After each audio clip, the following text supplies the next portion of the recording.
Hello everybody, happy Sunday. We are going live today with Tamar from Tales of Tamar, and we're going to talk about her healing journey and most importantly the tools that she's been using to get healthier and happier. And I see Tamar. One second, let me invite you.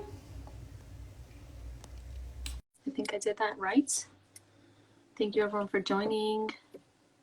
Happy Sunday. Is it a great day by you like it is by us in Brooklyn, New York? Hey Tamar. Hi, how are you? Good, so good to see you. Let me just adjust my volume. Oh, I'm just in my kitchen, so this is my new beautiful fridge. Looks good to me. Amazing.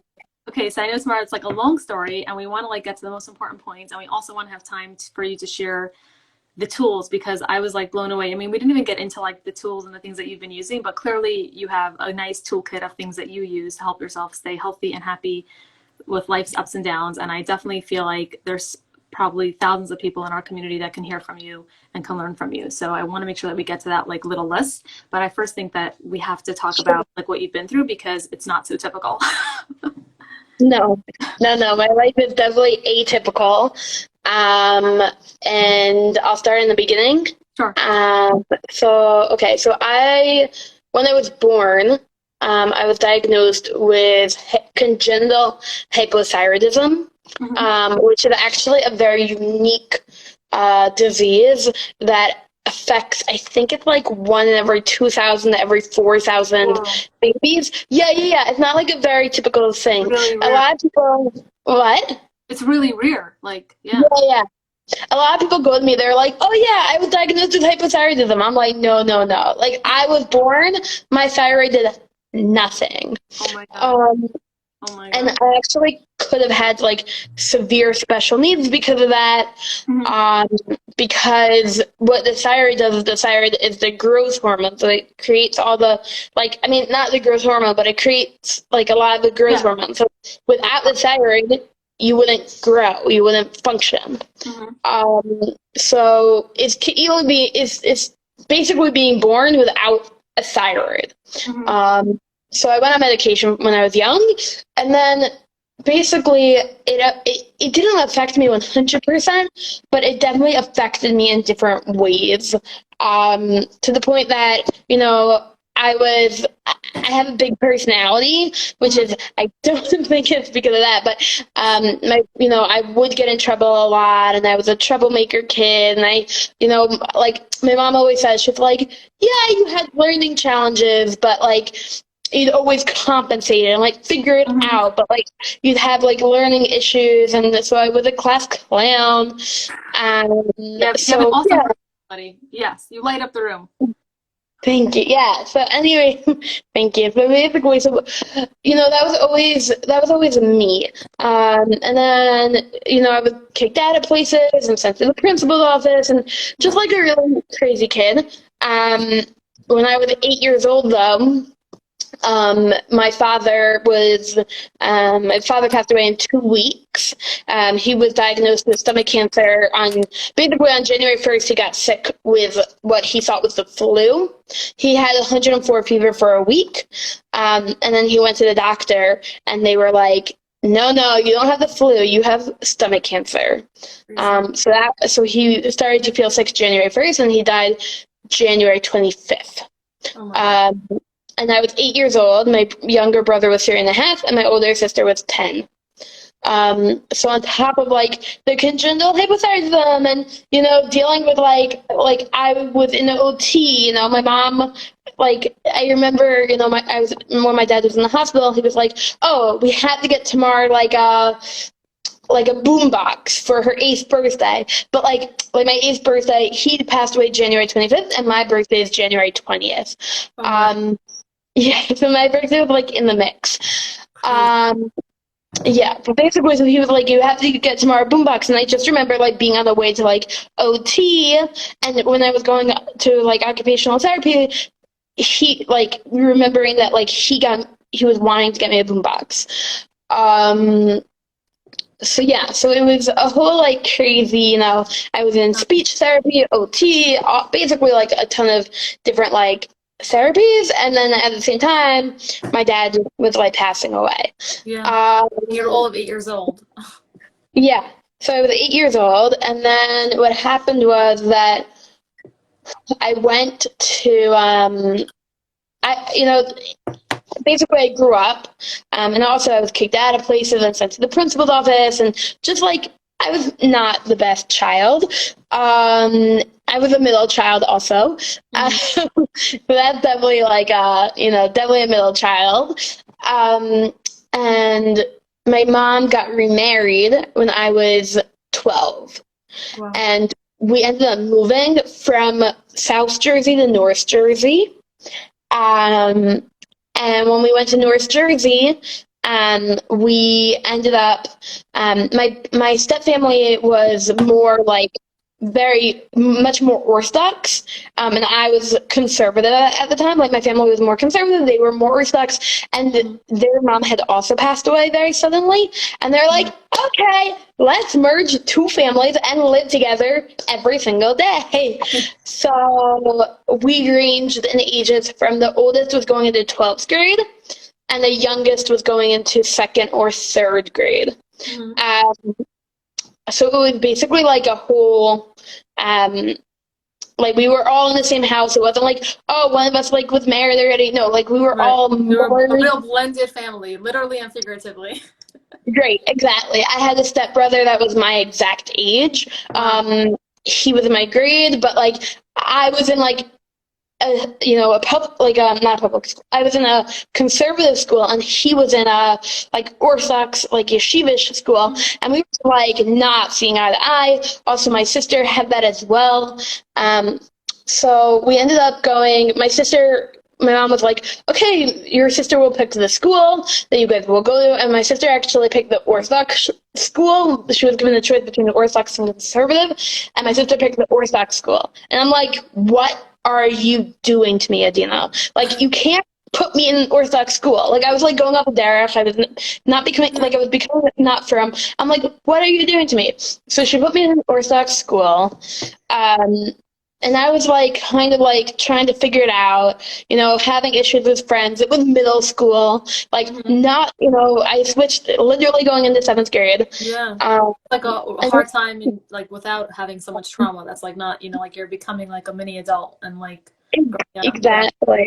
exactly. It was like, yeah, it was an insane time to switch schools, and not only switch schools, but also switch type of schools, right? So it wasn't like I went to and I was in Orthodox school and I switched to an Orthodox school. I was from a conservative school where I was going like off of like I was like leaving Judaism, now going to an Orthodox school. So it was like very different, and like I didn't even like I remember being there and I'm like, what's Gemara? What's Navi? Like I just didn't know any of this. I'm like, Wow. what are we learning? Yeah. So then basically because of everything, I think, and also because of, my hormones not being 100%, thank God, the congenital hypothyroidism is mostly in check, but due to the congenital hypothyroidism and then due also to the, Trauma, losing your yeah, dad, going like through all these like crazy moves only as like an 8, 9, 10-year-old. That's like a lot to go through. yeah. And So mentioning that you don't yet have like tools and skills and how to deal with these things. No. I started therapy when I was in seventh grade, Okay. because my mom actually put all of us, my parents, my mom and my stepdad put all of us in therapy. Some of us stayed longer than others, but so I started therapy in seventh grade, but I like went with my parents at the time. It was not like my own personal experience. It was very different. And yeah, by the time I got into ninth grade, my parents were like, you are emotional up the wazoo. Like, you're emotional beyond belief. Like, something's wrong. Like, you're not managing life. Like, I would have very, very high highs, right? Like, I get very excited and like go crazy excited, and then I'd get very low lows and I'd get very depressed. And that was in ninth grade. And actually, that was the start of my like depression.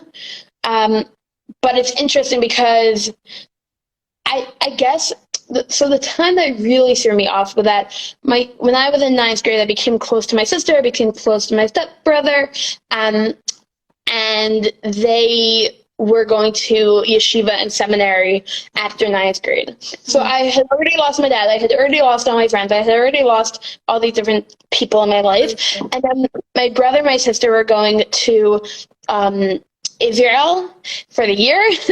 And I was very close to my NCSY advisors that also were leaving. They got married and they were like not being NCSY advisor anymore. So I was like very close to them. I'm like, oh my gosh, everyone's leaving my life.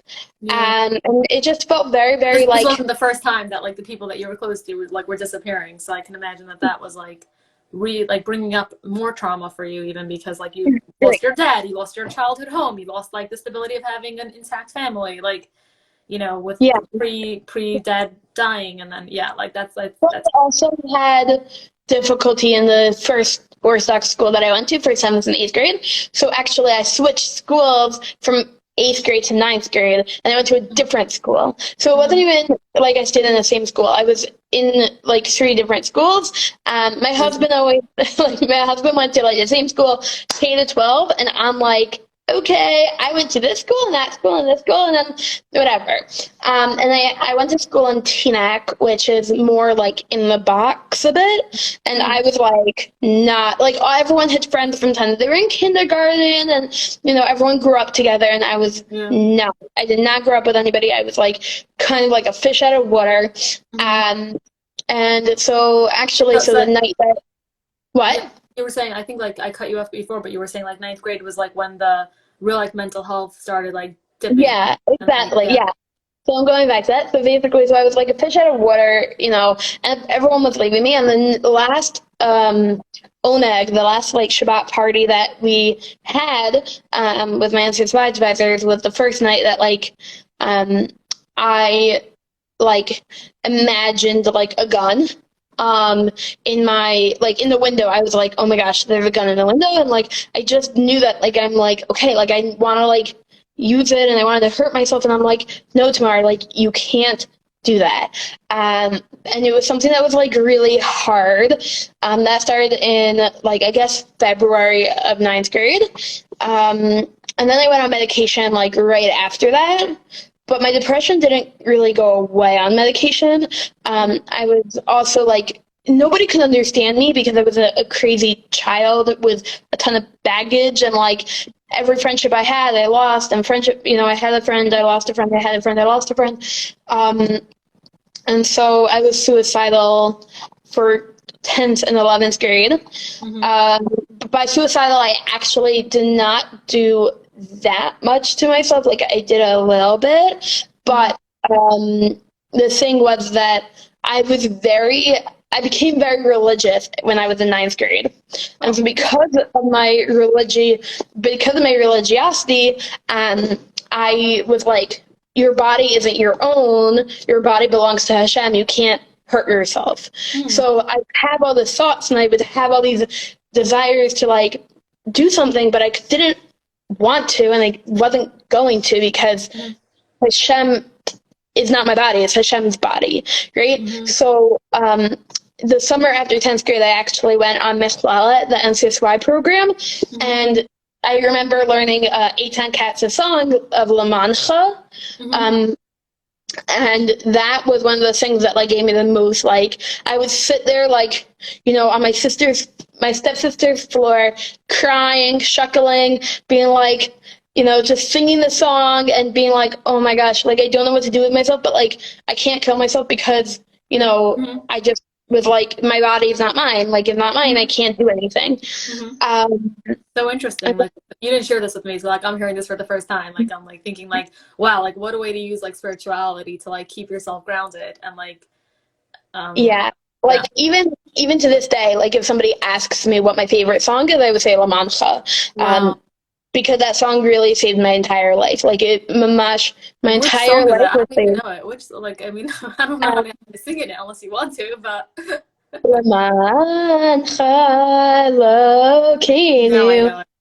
That one. It's beautiful. It's beautiful, yeah.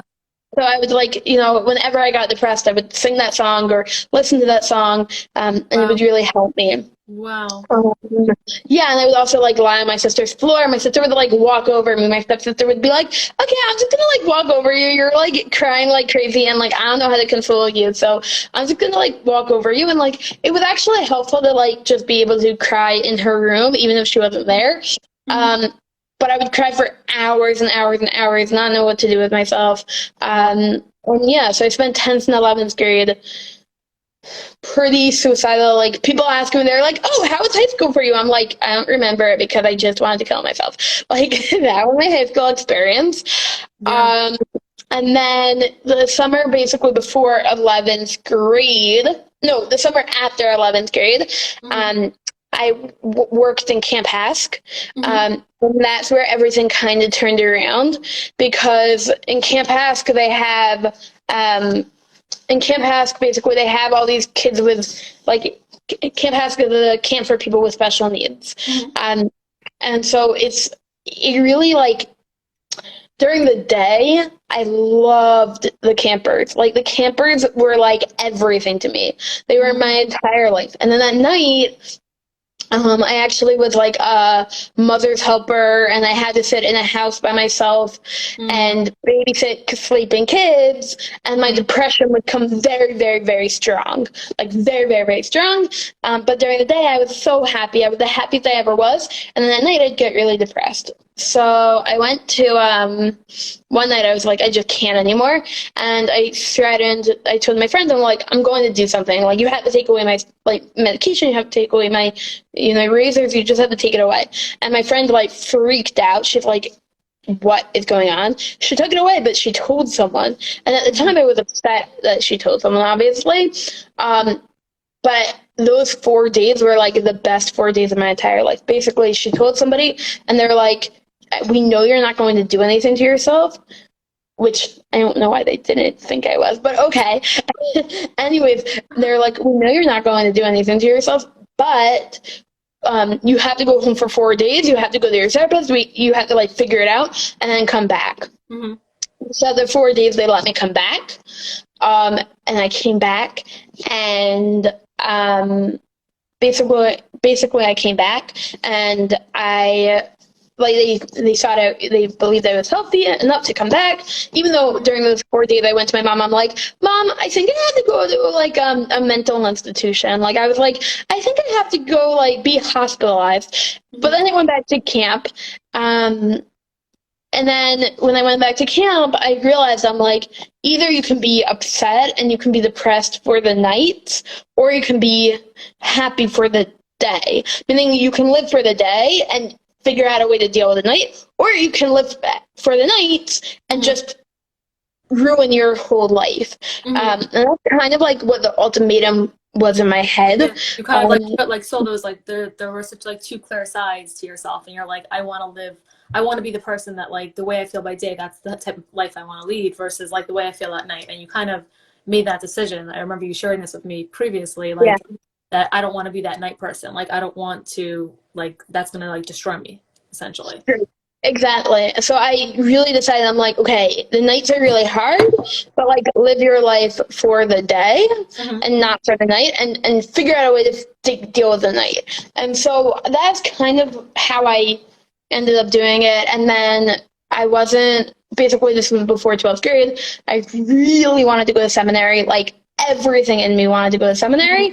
People today are like, you didn't go to seminary? What? Like people don't Mm-hmm. believe me. Mm-hmm. Um, but I wasn't allowed to go to seminary because I was so depressed. Mm-hmm. And my mom was like, it's not good to change. And she's like, I know you'll make Aliyah one day, which I'm And here. you did. Um, Exactly. and yeah, and then I basically worked hard from that point. Mm-hmm. Obviously it wasn't always like, okay, I'm gonna like be healthy, but for the most part I was able to work hard and figure out coping mechanisms to be like, okay, like you have to live, you want to live a happy life, how are you going to live that happy life, and how are you going to deal with life so that you don't feel depressed always, that you aren't suicidal, and that for the most part, like, you want to live. So I want to hear And that. I think that's like what everyone's tuning in for as well, even though your story is incredible. But like like it sounds like you were so young, even like 11th grade, 12th grade, to be able to like see that dichotomous, like those like two parts to yourself, and to be able to like choose life. Like I feel like that's like really impressive. And I'm like curious. It sounds like it was just like a light bulb for you and you can't really put a finger on it, but I'm curious like what if there is like something you could put a finger on, like what made you make that choice, and also like what are the tools and the skills that you used then and that you continue to use. I mean, I think Camp Hask with the light bulb, like that 4 days was the light bulb of like, you have to be healthy. You can't not be healthy. Like you want to have a joyous, happy life. And you But loved it there. You loved it. You loved your, like, you felt like a certain sense of purpose there, it sounds like. And you're like, I can't hurt myself because I have this purpose, it sounds like. well, I couldn't hurt myself because, again, my body wasn't mine. My body's not mine. Not that My body is religious piece, my right? body belongs to God. So it wasn't, even I did hurt myself a few times, unfortunately, but it wasn't a matter of like, oh, okay, like, I just, like, it was like my body's not mine. And also, like, the fear also was there, like, like, I would be like, well, if I had to kill myself, what was the easiest way to kill myself? But, like, I was scared. So between the fear and the also, like, realizing that, like, Hashem doesn't want me to, and it's against halakha, I'm like against Jewish law, I'm like, you kind of can't do that. Right. But how did you get But yourself out of the place of wanting to do that constantly? I think that's like the big piece. So yeah. many people are in that place of like wanting to, and that's not a fun place to live. So like everyone wants to like come off the ledge, literally and figuratively. Like how do you get your mindset away from there? Great. So there's a few things that I'll say. First of all, I think for me it's a lot of self-talk. This is something that I realized a lot, like when I had my second miscarriage. The first miscarriage, I was really okay. I'm like, miscarriages happen, everything's okay. The second miscarriage, I'm like, this sucks. I don't know what to do with myself.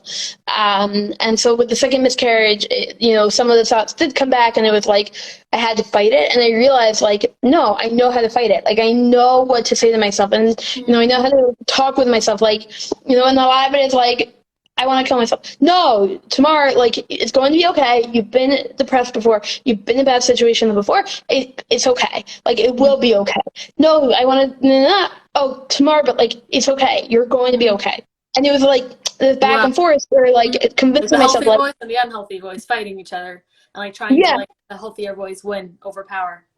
Exactly, and I'd be in the car being like, okay, The other thing is that, surrounding myself by people. My sister always makes fun of me. She's like, Tamar, you always have to be busy. Like, she's like, you don't always have to be busy, Tamar. You can just, like, relax. But that's not me. I know the fact that, like, I always have to be busy. I always have to be doing something. I'm always, I can't just, like, sit there and be like, okay, I'm going to do nothing. Like, no, because if I do that, like, I'll ruminate, right? Like, I'll ruminate in my head, and it will make me more depressed. So being able to go out, I have a wonderful community, and everyone's in the park, which is hard maybe for a lot of people struggling with infertility, but, like, for me, like, I live for that. Like, I live for the park, or I live for a shear that I go to every Shabbat. For me, it's like finding these things that, like, you like to fill up my time. So, like, if I have a day that I'm like, okay, I have nothing to do today, like, I'll make sure, like, it's filled. And so, like, I almost overstimulate myself to the point that, like, to the point that not that it's unhealthy, but to the point that it's like I'm tired, like I'll be very tired, but like I'll be. You don't have time for the rumination. I think that's amazing. Exactly. So and I'm sure there are times when things are going more smoothly, you don't need that. But maybe during trigger times, you're like, okay, now I know, if I just had a miscarriage, like for the next month, I can't have too much free time, essentially. So I will say, even not like even yes, obviously in the thick of things, but also when it's not that, right? Like in just a normal everyday life, like I need to be busy because otherwise, listen, like people go to me all the time, they're like, your life sucks, Tamar, how do you do it? And I'm like, yeah, but that's why I'm always busy. And right now, like, yeah, I could totally think about the fact that we got married at 23 and don't have kids yet, and I'm turning 30 in 2 months. But being able to be like, okay, no, like,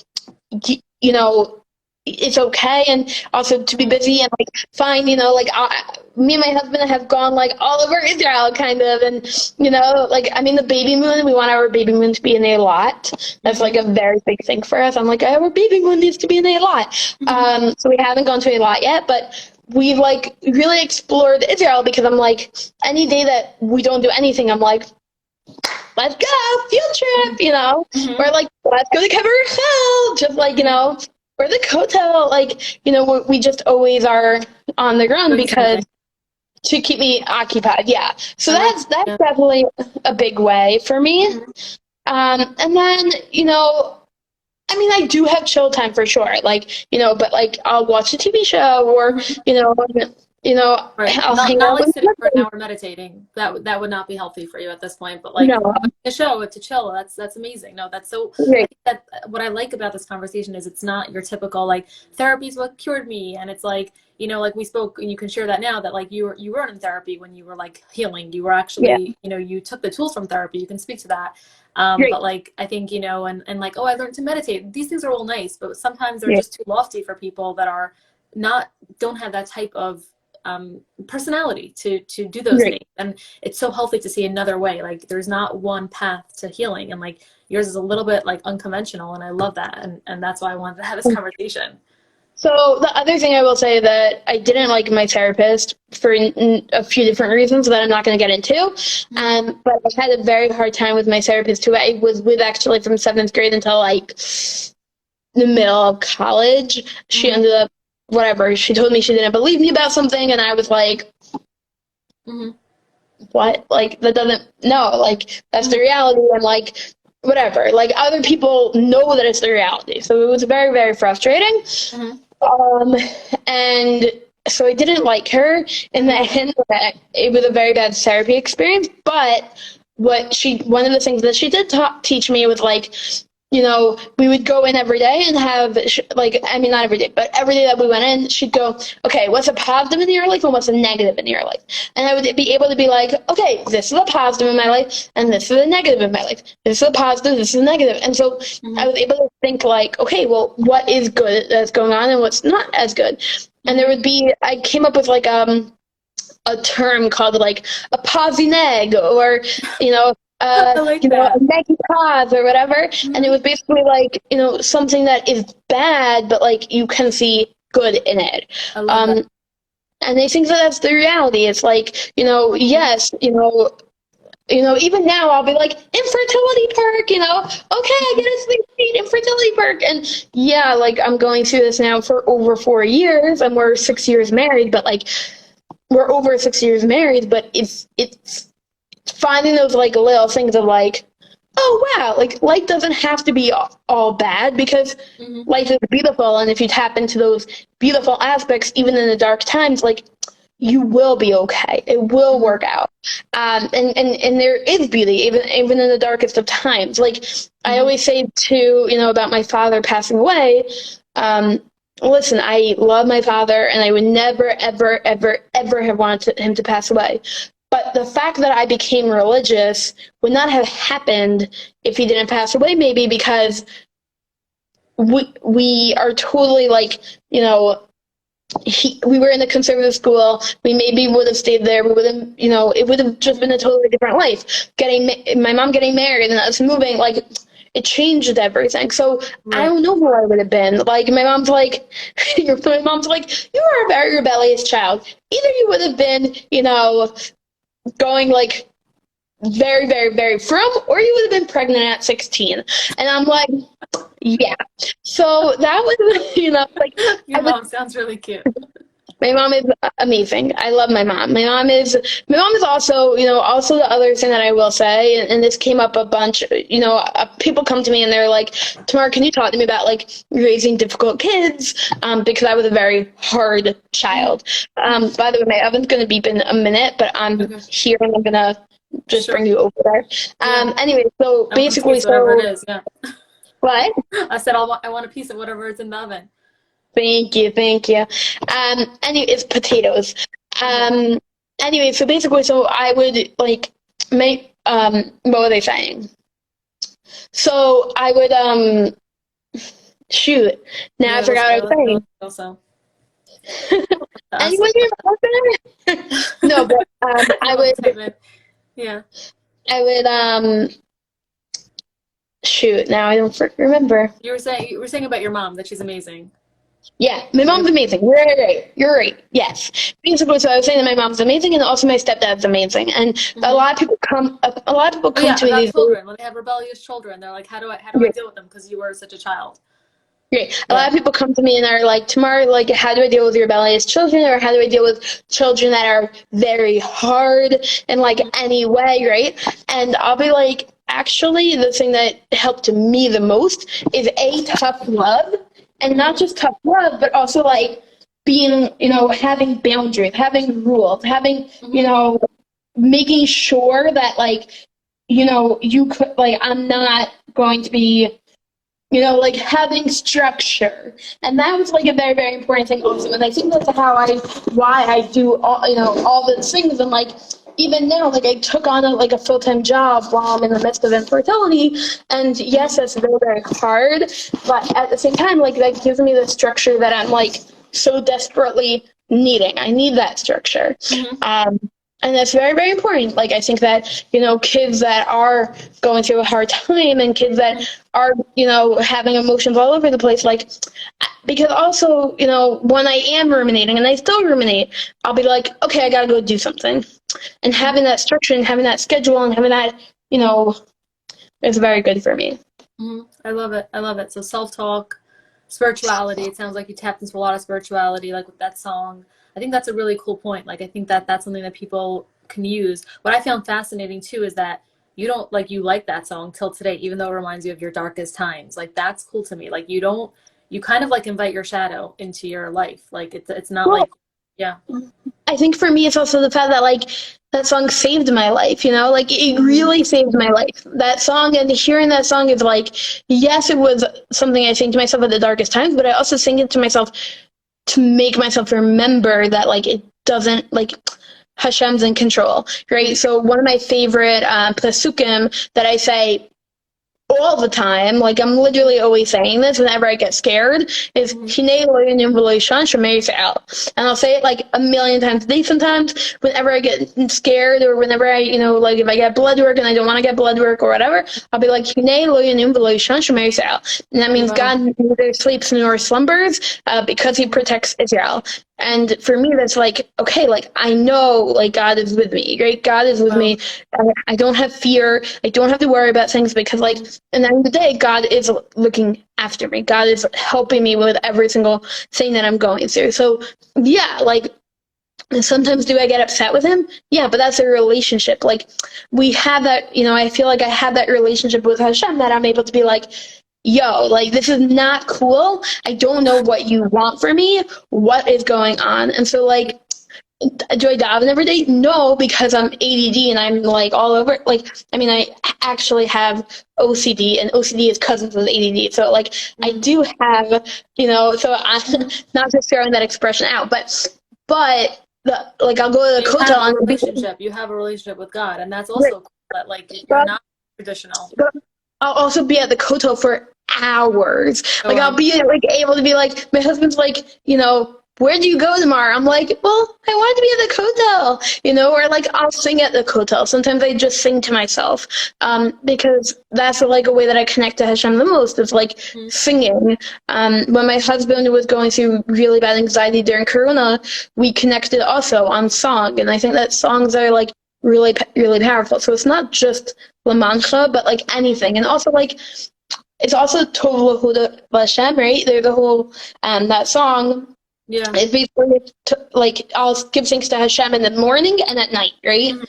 And I think that like that was also very powerful for me because in the morning, like when I was happy in Hask and when I was depressed in Hask, like at all Wow. times, like we're always like Hashem's always with us, and at all Exactly. times and in all places and in all moods, like And so we can't do anything to ourselves, and we have to figure out a way to live. And so that's how I did that. I love it, Tamar. This is incredible. Like so many amazing nuggets here, like from spirituality, the self-talk. I love the posy neg and the neggy pause. However you said it, I don't know, probably sounded better when you said it.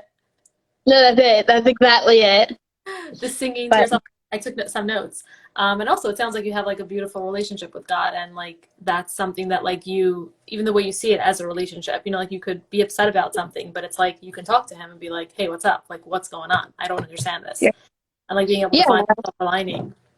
Well, I also feel like, and my husband and I talk about this a lot, right? So when we first made Aliyah, we didn't have each other. We came separate. We came Oh wow. completely separate. We were in YUNs during the same exact 4 years, Oh wow. and we met in Israel. We didn't know each other at all. We met in Israel a month after we made Aliyah. Wow. So, like, all these things kind of like, and then we like didn't have a car, and we were broke, and we but like you see after time, like, my husband was like struggling with a job, and now he's in a good job that he like really likes, and that he's in a good field. And I think that like, I think drawing from past experience and being like, okay, well, in the past, we didn't have a car for 4.5 years. I couldn't walk for 3 years that we didn't have a car. I was like very much like my feet were killing me. I didn't know why. And for 3 of those years, I'm like, what am I going to do? I felt like I was never going to walk again. We were in the basement apartment that was very, very cramped. I'm like, we're never going to get out of this place. We're never going to get out of this place. Mm-hmm. And over time, we got a car, we got out of the apartment, we did this, we did that. Right. And I think like that's a very, very big thing to note. Like, things get better. I was just literally, I'm writing this down as you're talking. I'm like, things get better even if they don't get easier. That's like one of my favorite like mottos or MOs or whatever you want to call it. Like, because it's so true. Like you can look back and be like, yeah, life is always going to throw you curveballs, but like things still get better if you're like, you'll know you're doing your like the work when things get better. Like the good days are better, the bad days are not as bad. You have the tools that you need to like get through things. And like that's exactly what you're saying. Like, yes, you've been through like hell and back, but things got better. And it's still not easy. Like you're still going through your struggles, you're still going through infertility.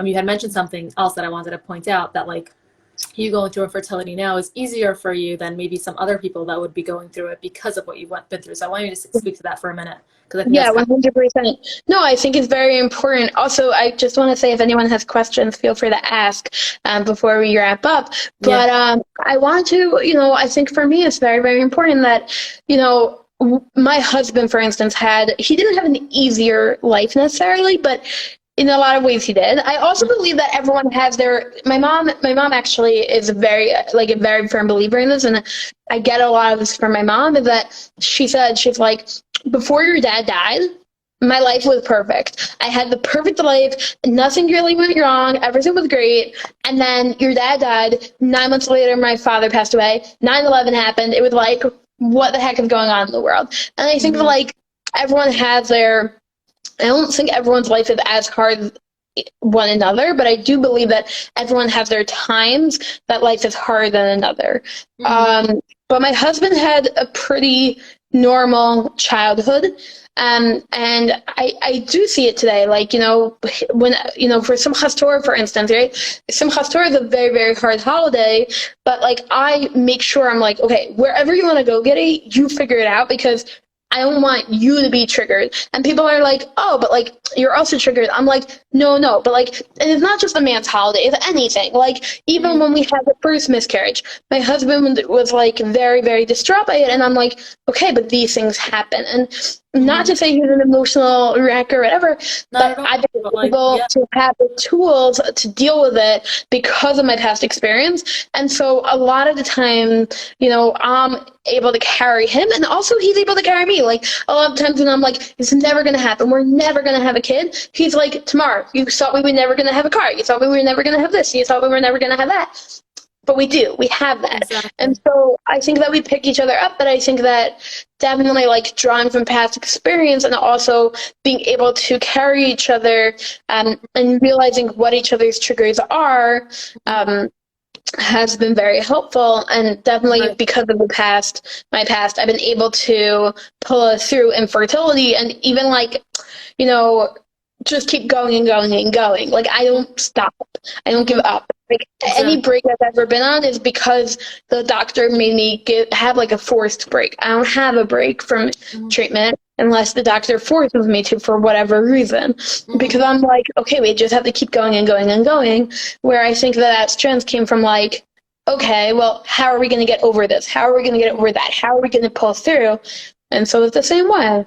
Love it. Love it. This has been incredible, Tamar. Thank you for sharing. And another point I just want to make is like, I'm sure, I mean, you tell me if I'm wrong, but like your page and you're inspiring people, like that for sure also gives you like a sense of purpose, keeps you So, busy for sure. But also like you're a guiding light for people, for so many people. So like that's another thing to like hold on to. so I will say, and this is very, very important to me, that one of the things that I dealt, when I was dealing with depression, besides for feeling connected to Hashem and La Mancha and all of that, like one of the things I would always tell people is like, when I get over this and once I get through this, and again, it's always work, and thank God I've mostly handled it, but like it is always work. Um, but I was saying that like even ninth grade Tamar would be like, okay, once I get through this tough struggle, I will I want to give to other people. I want to help other people that are going through something similar. I want to help people, handle life. I want to help people. Like, I want to help people because I know that like this is not something I ever want to go through. And Mm-hmm. infertility also is not something I ever want anyone to ever go through in their Mm-hmm. life. And I just think it's important to learn from my past and learn from my craziness and kind of be like, okay, what can I teach you so that hopefully you don't have to learn it the hard way, Mm-hmm. because I don't want people to have to go through what I went through. I love that. I love that. And that's what your page is about, I guess. And like bringing your positivity. I just feel like you have such a like chain. Like honestly, like Thank if you. there's like a picture in the dictionary next to chain, like you're for sure there. And like Thank I you. think that's incredible, especially considering what you've been through and like it's not easy and you're still like you've rose above it and you're like able to be honest about it and open about it and like share the tools and like even if it's not traditional talk therapy that works for you, you still were able to like take the tools that you learned from there or just tools that you came up with by yourself. And like I think that's so important. Like I can't emphasize this enough, like for people to hear that like your healing does not like depend on like one perfect therapist or one perfect coach. I'm not saying people shouldn't seek that out, but it's really about like tapping into your inner strength, your inner wisdom. Everybody has it within them. Being able to connect to people like you and seeing that if she could do it, I could do it. And like holding on to that hope, remembering that things will get better even if they don't get easier.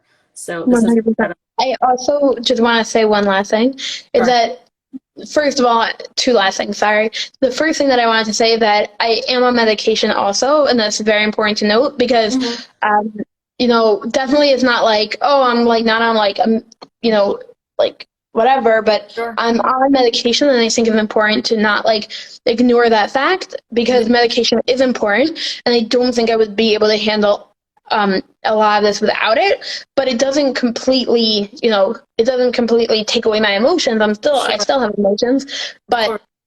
I just want to make sure that people know, like, it's okay to be on medication, Exactly. and I am on medication. The other thing that I want to say is that we did find a therapist in the area of Beit Shemesh that we really, really like. She's incredible. And we used her during COVID and we've used her at different times. Right now, we're actually really okay without therapy, Mm-hmm. thank God. But, definitely, finding the right therapist is a very hard struggle, and it's not something that comes easy. We've gone through a bunch of bad therapists and, found this good one. And I think it's really important to find the Mm-hmm. right therapist for you also. Love that. I love that. I love that you said that too. Yes. I couldn't agree more. I mean, like that's what OG Clarity is about, like helping people find the right therapist, coach, whatever it is. But I think that's also important to like keep that perspective of like there's so much you can do and that you need to do in addition to that or in lieu of that, depending on where you are on your journey. And it's not all about, therapist. So yes, thank you for saying those points and about the medication. I didn't know that. So like I couldn't even say that. Not that I would have said it if I knew, like something for you to say, but I So, think it's so important for people to know that as well. Like you're so amazingly high functioning and like to be able to be open and honest about that. And like, these are the tools that are working for me now. Maybe in the future you will go back to therapy, maybe not. Like it is what it is, but it's all okay as long as you're able to stay like in your space right now and be healthy and healing and growing essentially and dealing Yeah, with growing up. 100%.